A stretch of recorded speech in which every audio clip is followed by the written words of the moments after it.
What's up, everyone? This is Steve Scarlacci, and today we are looking at the $250 all-tube amp from Amazon, Monoprice, wherever you want to get it from. 250 bucks when it first came out. I think it was like about 200. Some even paid even less than that. Apparently, I'm getting banged pretty hard on these because I'm buying these myself for these reviews. These aren't sponsored in any way. I bought this really because of the reviews. There's so many great reviews about it saying how great of an amp this is for such a cheap price. So I bought this with a lot of skepticism, really thinking I was going to hate it. And we're going to find out what I think of it. We're going to plug it in. We're going to see what it's about. So let's start off with the features of the amp. This amp is an all-tube amp. It comes loaded with JJ tubes stock, which I thought was a pretty cool feature. JJ being a name brand, I have used JJ tubes before with really no problems ever. They're not bad. I assume that they're still the same, Chinese knockoff brand or no-name brand tubes. Just, I guess that's what JJ uses. I have no clue about that. If you know more about JJ tubes than me, let people know in the comments to clear up any confusion on that subject. But these are technically name brand tubes that come stock with the amp. And those tubes are 3 12AX7 ECC83 preamp tubes, pretty standard. And it comes with EL84 power tubes, which is similar to what Vox, well, it's similar. It is what Vox uses in the AC30, and they're technically a little bit more chimier and supposedly a little bit more thin, but we're going to find out when we turn this thing up and hear what it sounds like. It also has an effects loop, which for this price point is pretty cool. I don't know how good it is. I'm not a big effects loop person, so I'm not going to be using it. Again, this isn't a full, in-depth review. I want to use this in a context that I would actually use it in, and I don't use effects loop. So for me, the effects loop is out. I don't know how great it's going to be in an amp this cheap, but I wouldn't know because I don't use them much anyway. It also has power scaling, which is really cool. It goes from 15 watt down to 1 watt. And that is really great if you have a living environment where you really need to keep the volume down, or if you want to really saturate the gain, put it on the 1 watt setting, crank the gain all the way up. You won't be blowing people away with volume. This sucker does get pretty loud for such a small tube amp, which is great. It can hold up in a band context at a rehearsal or a gig. If you're going to mic it up, it doesn't matter anyway, but it gets loud enough to get over a drummer, which is a pretty cool feature for the price point. And the weight is listed at about 25 pounds, which for a tube amp is a pretty good weight. It feels really cheap. The wood does not feel like it's very sturdy. I'm not sure how much it affects tone. I'm not one of those people who is like, oh, it's got to be the best wood ever for a cabinet. I don't know. Not my expertise. If it sounds good, I use it. And that's really the extent of my knowledge of the wood. And let's look at this thing, because I personally am not a fan of the look of this. I think it's pretty ugly. It says it's like some classic look, which I do not know what classic look we're going for here, but in my opinion, I don't think that the whole cream and weird looking metallic panel, I'm not into it. That being said, looks don't mean everything. They don't tell the whole story when it comes to an amplifier. Hopefully it sounds much better than it looks. Let me know what you think in the comments, what you think of the look of this bad boy. And now looking at the speaker, it comes equipped with a Celestion 7080 speaker, which on its own is like a $60 or so speaker. So in an amp so cheap, having a pretty decent speaker. They're not the best reviewed speaker from what I've researched and found. So I guess a speaker upgrade would be something that people would probably look into doing, being that the amp is so cheap. So on the front panel, we have from left to right here, we have your power switch, and then this interesting, the jewel light is in the middle of the tube. I'm not really sure what the deal with that is, if it's supposed to be like that or if that's just kind of, I don't know. Is that their logo? I don't know. And then we have gain, volume, tone. And on the back panel, we have the foot switch. The foot switch will let you turn the reverb on and off.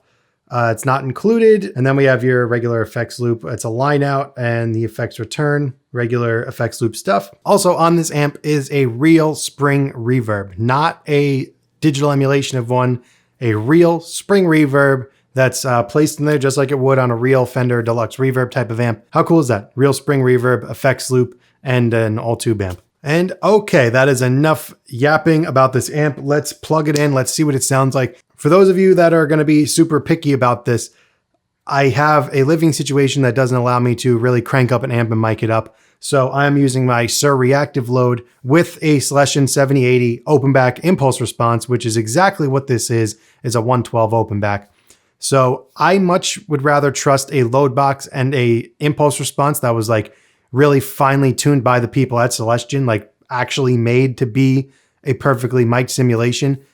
I trust that way more than I trust myself to mic up a cabinet. That's what I'm going with here for the sound examples. You're basically getting a pristinely mic'd 121 ribbon mic and a 57 dynamic mic perfectly blended together on a Celestion 7080 speaker cabinet, open back, just like on the cabinet. So it should give you a very similar result.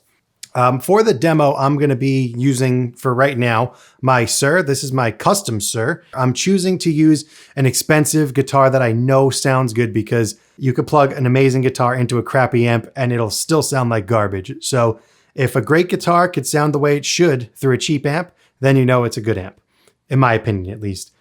So let's start off running it really clean. I'm going to have all the knobs at noon. Except for the volume, I'm going to have all the way up and the gain all the way down, so I get the cleanest possible signal. I am on the 15 watt version, so she's nice and cranked up.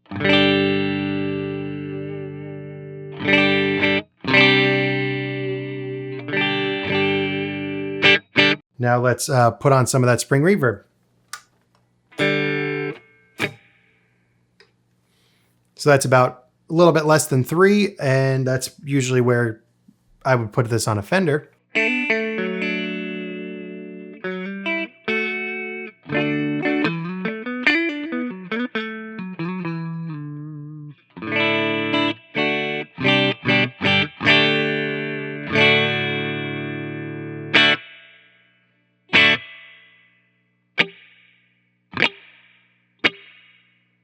See how it does with the reverb cranked up.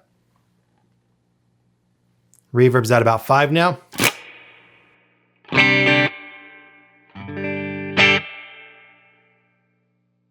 Not an unusable sound with the reverb at 5. Usually on Fender amps you get past 3 and the reverb becomes unusable.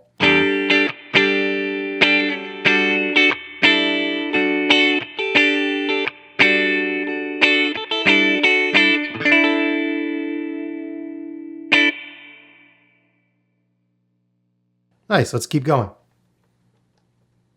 Reverb at 3/4 now.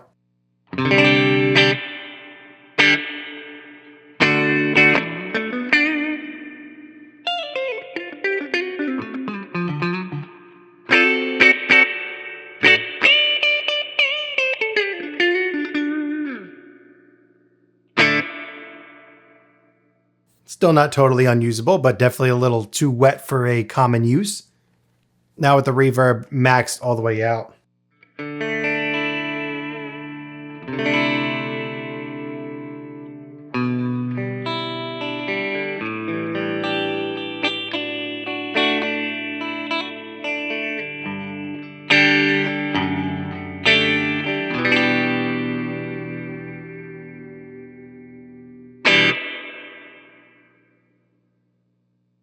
Even all the way cranked up, that's a pretty nice sound.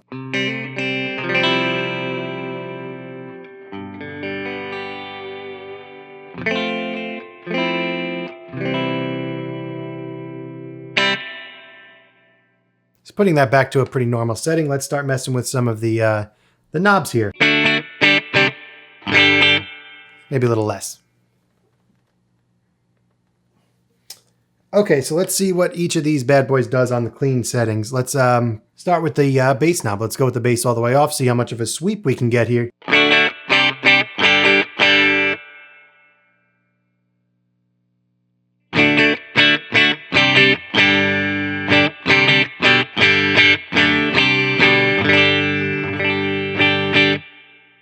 Not too bad. Let's scoop out the mids a little bit.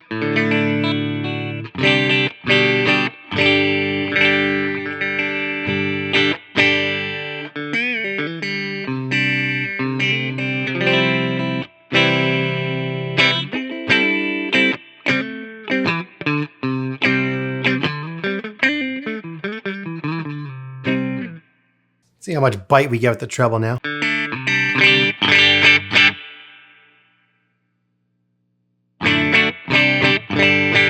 Okay, I think that's a decent starting point. Now let's start pushing the gain up a little.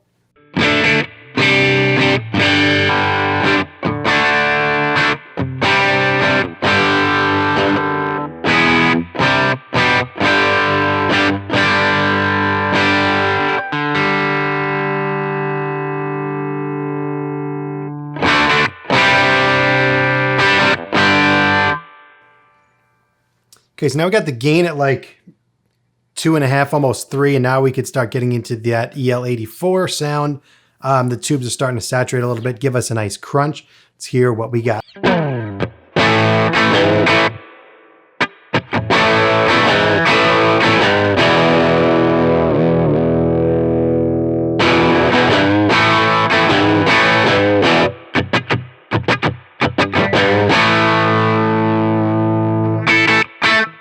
Not bad. Let's see what the tone knob does. I'm a little dark and muddy. Add in some of that tone knob here.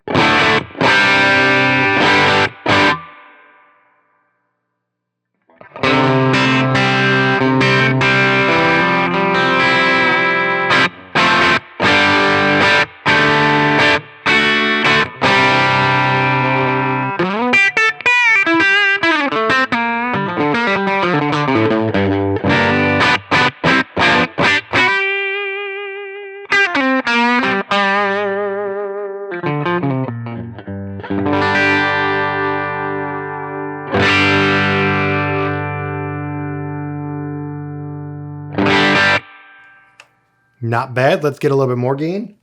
I'm going to go all the way up to about 6 on the gain.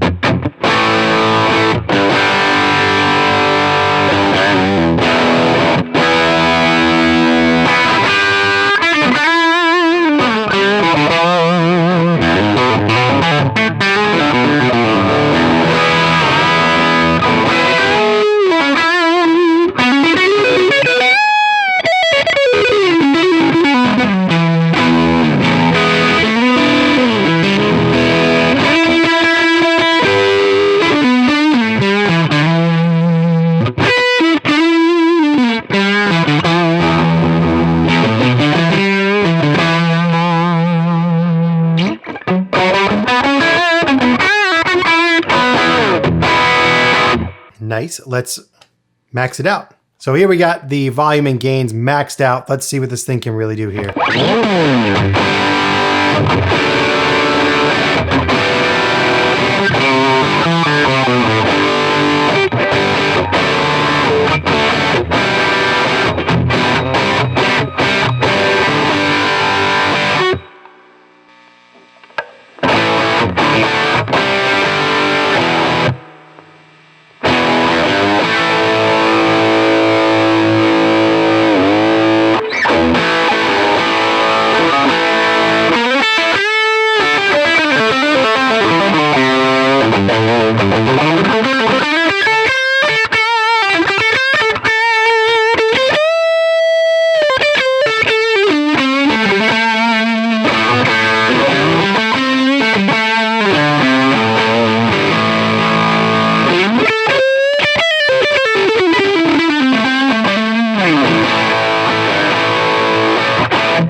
So that's how it sounds with a single coil guitar. I'm now going to transition to my 79 Custom, my favorite guitar, my Les Paul that I use on almost everything that I can get my music on.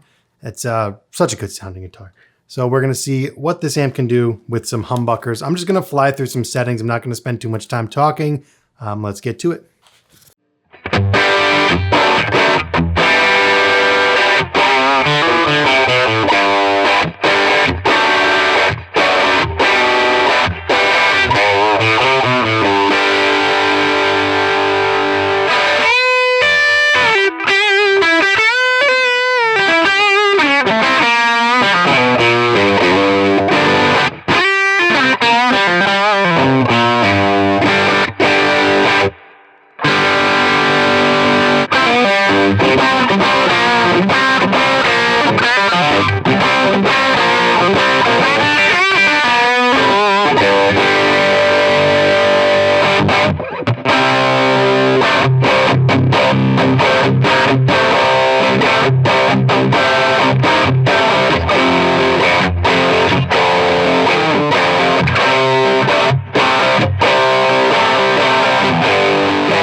All right, so there you guys have it, a brief run through of what the Monoprice 15 watt tube amp is capable of doing. Again, things we didn't get to in this video, and if you guys want to see some of that, let me know in the comments. I didn't want to, for time's sake, go to the 1 watt setting because I'm using the reactive load, so I'm able to jack all the volumes and get the tubes saturated the way I wanted them to without having to blow up any walls or peel any paint off the walls of my house here. So I hope you guys enjoyed this video. Let me know in the comments what you guys think of the 15 watt tube amp from Monoprice, and thanks for watching. I will see you in the next one.